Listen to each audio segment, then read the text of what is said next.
What's up, guys? Welcome back to this week's video. Today we're going to talk about something that's relevant for I think all of us, whether you're a coach, whether you're an athlete, whether you're watching this due to Corona in Corona time or sometime afterwards. Congrats. I'm glad you're here, but this is aimed at the Corona situation. So let's dive right in. First of all, for those of you whose spring sports and spring seasons have been canceled, I'm so sorry. I know that it's so frustrating to be on hold. It's frustrating to have things canceled, but I know that it's really frustrating to lose sports, especially when sports are a central part of your life. I get it. But just to flip this on its head a little bit, this period of time now that you have without sports, without the season, without having to play, is something strength coaches could only dream of.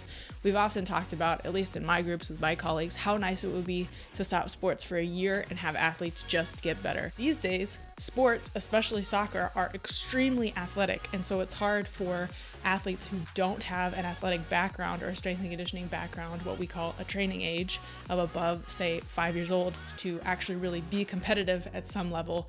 They rely on technical and tactical skills instead of being athletic.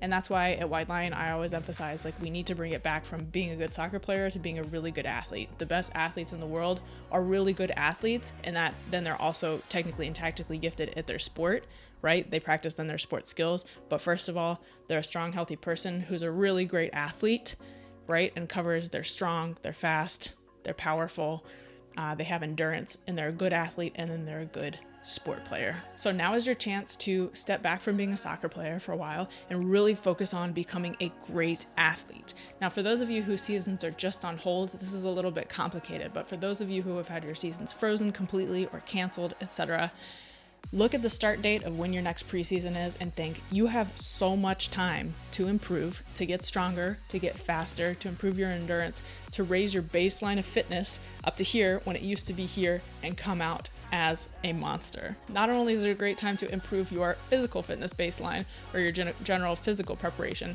but it's also a time to improve your mental preparation, which is something that is often overlooked. I very often hear when I'm working with teams in the realm of sports psychology, oh yeah, we don't have time for that because don't you know that all of the other things that athletes are doing, we just don't have time, and that's extra. If they want to do it on their own, they can. Of course, nobody does it.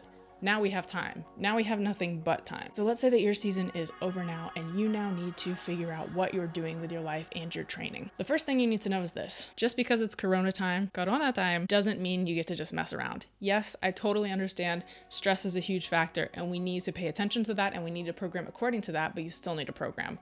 So doing random bodyweight workouts or banded workouts or whatever seems cool that you saw on the internet, that doesn't count as a program that is for you, to improve you, and to help you meet your goals. And you still need to focus and progress with intensity and purpose. Phase 1, anatomical adaptation, also known as GPP, or general physical preparation. In this phase, it's pretty low intensity in that instead of when everything was high intensity, your training was high intensity, you're moving max weight, and you were out there on the pitch and doing lots of running and playing lots of games, everything just felt like high load, high intensity. This is the opposite of that. We're doing high volume training, meaning lots of sets and reps, but we're doing low intensity training. So that would mean 3 to 5 sets of 6 to 12 reps for each exercise at about 65 to 75% of your 1 rep max. That means hitting all directions, horizontal and vertical. That means hitting not just the sagittal plane, also the frontal plane and the transverse plane. That means pushing, pulling, rotating, carrying, getting all those movements in, getting in joint range of motion, getting in foot strength, getting the things that we've always overlooked because we haven't had the time, working on injuries or injury prone areas, let's say, any nagging pain, any weaknesses, that's what we're working on. And again, the exercise selection does not have to be specific to sport transfer, okay? That's coming next. Conditioning can also be done in this phase, generally up to 40 minutes. I also allow my athletes to sprint in this phase. So if you're somebody who is really lacking speed, then you might have sprints in this phase. You can also have fun here because I understand, again, stress, we're trying to adapt, we're trying to figure out how to still train in the times of Corona in your house, probably with body weight. Maybe you're acquiring a home gym, so you can have a little bit of variety in your training program right now. It's not going to matter so much. Again, we're trying to raise that baseline. The second phase is maximum strength. Now, this is the inverse of the hypertrophy phase or the GPP phase, because in maximum strength, we're having high velocity, but we're lowering the volume because we're increasing the intensity, but we're lowering the volume. Whereas it was the opposite in GPP. So in this case, we're generally doing 2 to 5 sets of 2 to 5 reps at anywhere between 75 to 95%.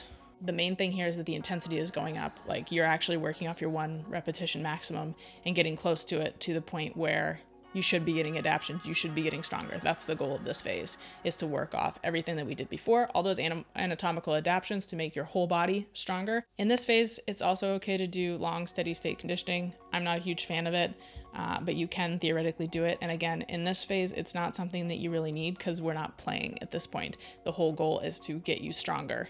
Not necessarily mass, just to get you stronger. So I'm a big fan of short bursts of speed, so sprints up to 10 meters in order to get those strength qualities in the sprint, in acceleration, or moderate sprints up to about 50 meters, or moderate distance, maybe even 100 meters, depending on what the athlete themselves can handle. So depending on what you can handle, you can definitely sprint in this phase. I do recommend it. Just remember how important rest times, good form, and load management are. 3. Strength and power. This phase can actually be maximized because it's generally very overlooked.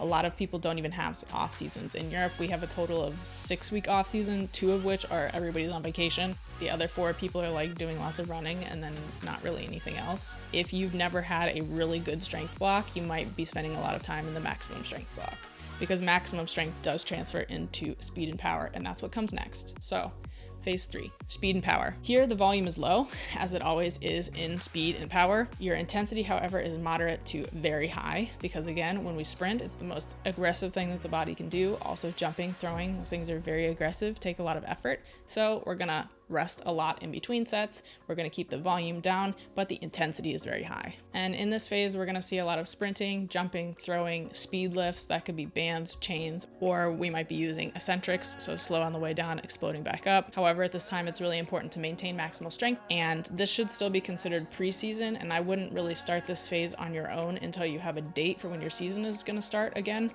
because this is kind of the transitional block between gaining strength and starting the season. I wouldn't try and do this for more than 12 weeks. So if you don't have a date when your season is going to start again, I would hold off on the strength, speed, power block and stick to the GPP and maximal strength. Keep cycling through those, and then as you get a date for when your season is about to start, take 6 weeks and really focus on that strength, speed, power. All right, I hope those recommendations helped for helping you plan. Please just remember that it's really important to not just take stuff that you find on the internet and apply it to yourself, because not everything applies to you and not everything is going to help you. Yes, it's really good to move. Yes, it's important to take care of your stress. Totally understand how many limitations there are right now in Corona time, but it's really important that you reframe that, damn, my season is over, I'm so sad about this. Notice that you're sad about it. Totally fine, totally understandable. Grieve how you need to, and then start working on a program that is going to benefit you and make you a baller athlete next season. Because I promise, the athletes who are using this time right now to become better athletes and not just better soccer players are going to succeed within the next 5 years. Mark my words. Mark my words. So I wish you guys safety, health, and we'll see you next week.